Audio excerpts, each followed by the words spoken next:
তাহলে এবারে কি বলবো, কি বলছো? অ্যান্সার, আচ্ছা অ্যান্সার 28 বললে, দেখা যাক কত আছে। 28 বলেছে, 28 কেজি। দেখা যাক আমরা করি 28 আছে কিনা দেখি। তাহলে 49, 49 জনের এভারেজ ছিল কত, 53 কেজি।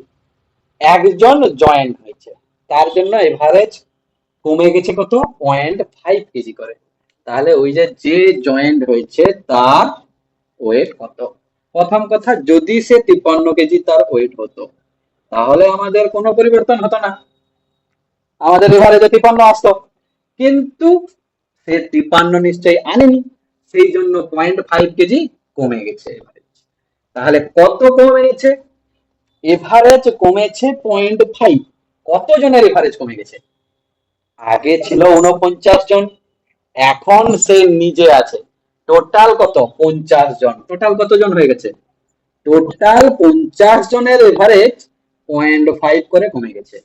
তাহলে মোট 50 গুণিতক 0.5 যদি কম নিয়ে আসতো, তাহলেই তো তার ওজনটা 0.5 করে, এভারেজ 0.5 করে কমতো, তাই না? তাহলে 0.5 কমাতে হবে 50 জনের। তাহলে মোট কত কম দরকার? 50 গুণিতক 0.5। সেটাই যদি আমি 53 থেকে বাদ দিয়ে দিই, নতুন যে এসছে তার ওজন পেয়ে যাবো। 50 গুণিতক 0.5 কত হয়? কত হয়? 25। আর 53 থেকে 25 গেলে 28। তাহলে পূজাদি ঠিক বলেছে। এবারে বলো পূজাদি, যে ওই গুণ করে করেছো নাকি এভাবে করেছো? আচ্ছা তাহলে তো ভালো, সেটা তো পারছো, এগুলাকে তো ট্রাই করবে।